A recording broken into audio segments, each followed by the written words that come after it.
आचार्य रामचंद्र शुक्ल का जन्म कब हुआ? देखिए प्रश्न दिया गया है यहाँ पर कि जन्म कब हुआ, सन 1880 में या 1882 में, 1885, 1884।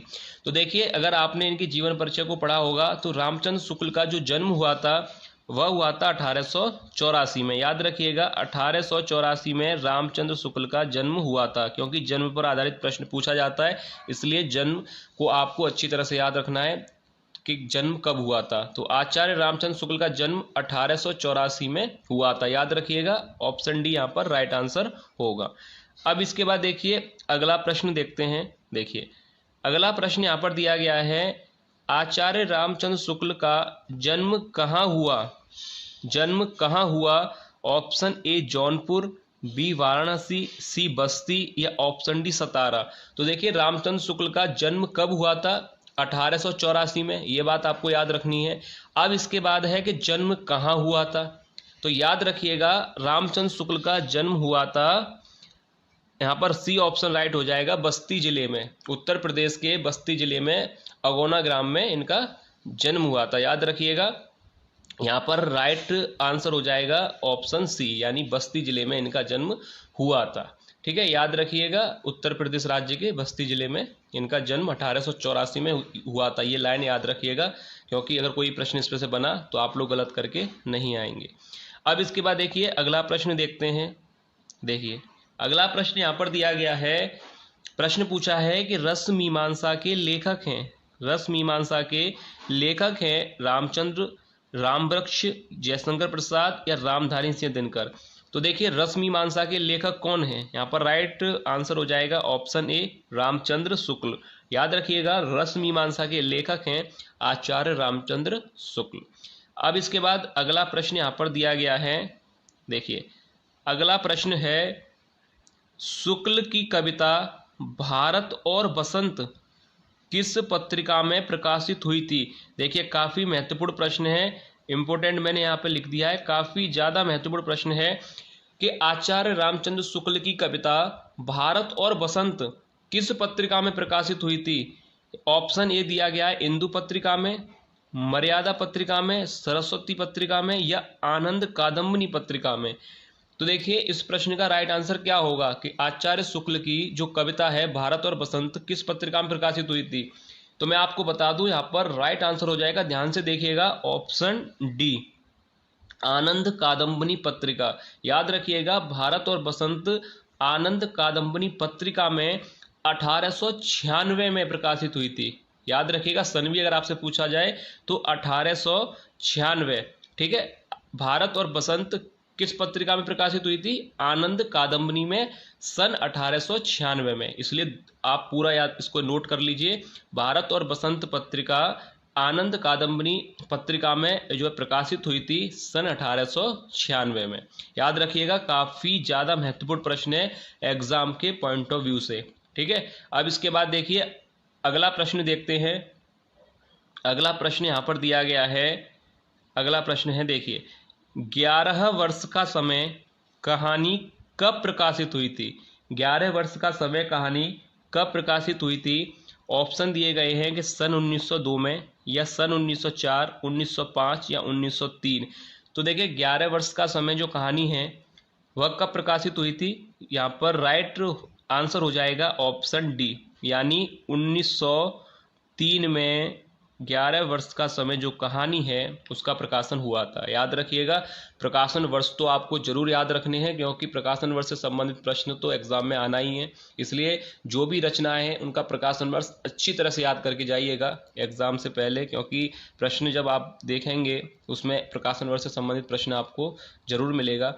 तो देखिए 11 वर्ष का समय कब हुआ था प्रकाशित? सन 1903 में। ठीक है, अब इसके बाद देखिए अगला प्रश्न देखते हैं।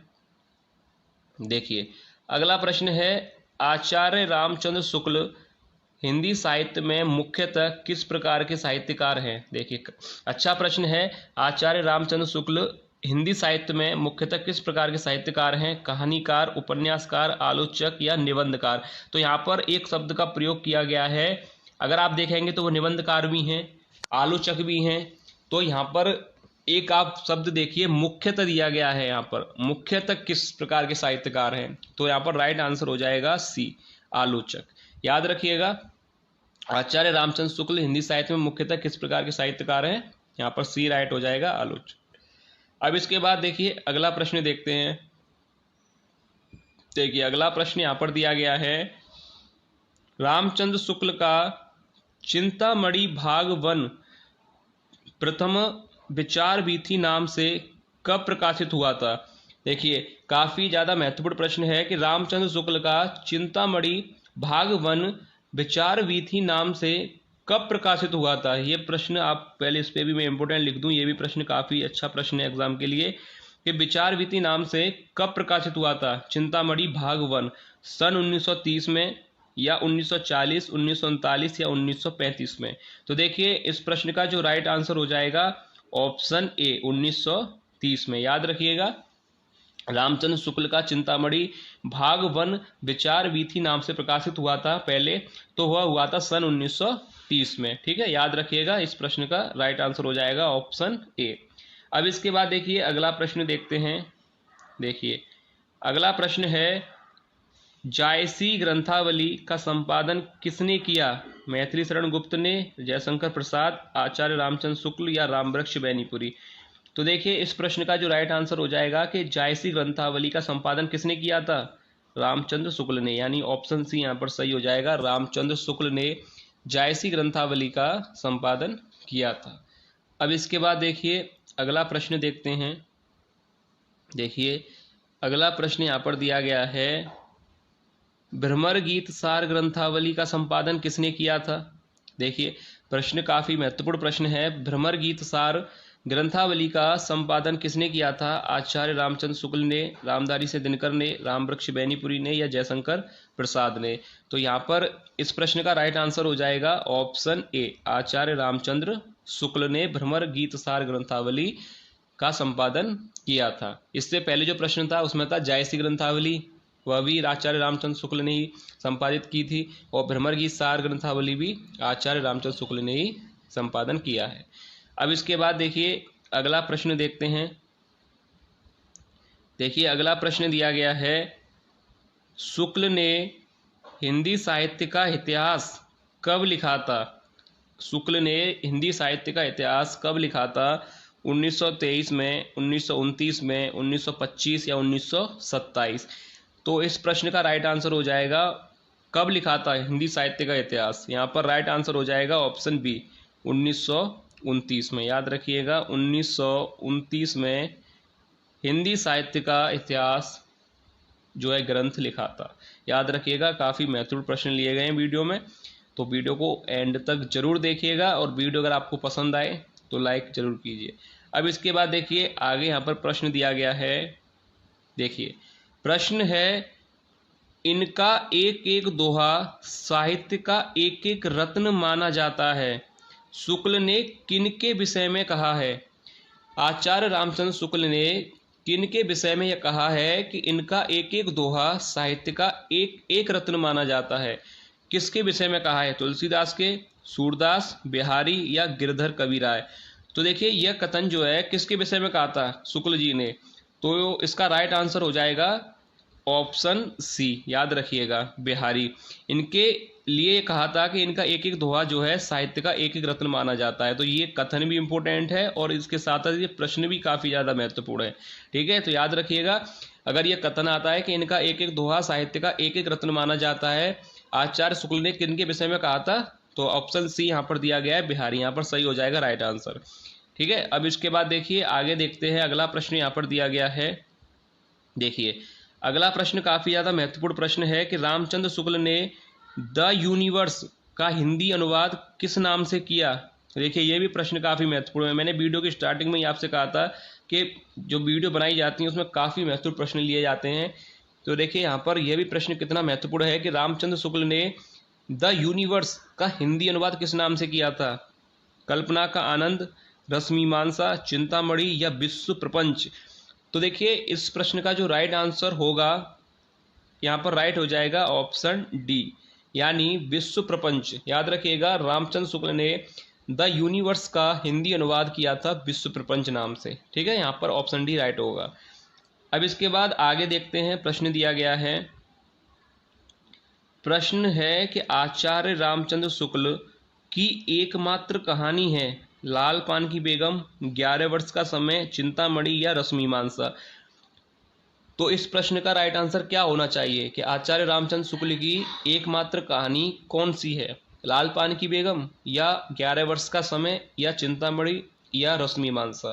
तो देखिए इस प्रश्न का राइट आंसर हो जाएगा, अगर कहानी की बात हो रही है तो ऑप्शन बी ही राइट होगा, क्योंकि 11 वर्ष का समय कहानी है और रामचंद्र शुक्ल इसके रचनाकार हैं। तो यहाँ पर ऑप्शन बी ही सही हो जाएगा, 11 वर्ष का समय। इसके बाद अगला प्रश्न दिया गया है। अगला प्रश्न है कि चिंतामणि का प्रकाशन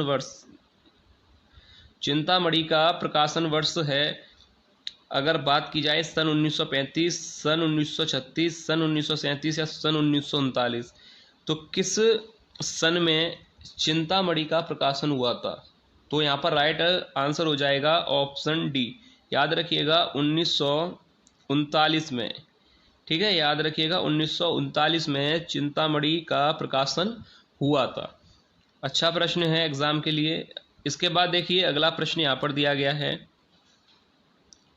चिंतामणि के संपादक कौन हैं, डॉक्टर कुसुम चतुर्वेदी, डॉक्टर ओम प्रकाश सिंह, आचार्य रामचंद्र शुक्ल या डॉक्टर नामवर सिंह। तो देखिए चिंतामणि के संपादक कौन हैं, यहाँ पर राइट आंसर हो जाएगा सी, रामचंद्र शुक्ल। आचार्य रामचंद्र शुक्ल जो है चिंतामणि के संपादक हैं। अब इसके बाद देखिए आगे यहाँ पर प्रश्न दिया गया है। देखिए आगे प्रश्न पूछा है कि रामचंद्र शुक्ल के चिंतामणि भाग 1 में निबंधों की कुल संख्या है। देखिए ये प्रश्न भी कितना महत्वपूर्ण प्रश्न है। प्रश्न पूछा गया है कि रामचंद्र शुक्ल के चिंतामणि भाग 1 में निबंधों की कुल संख्या कितनी है, 20, 17, 16 या 15।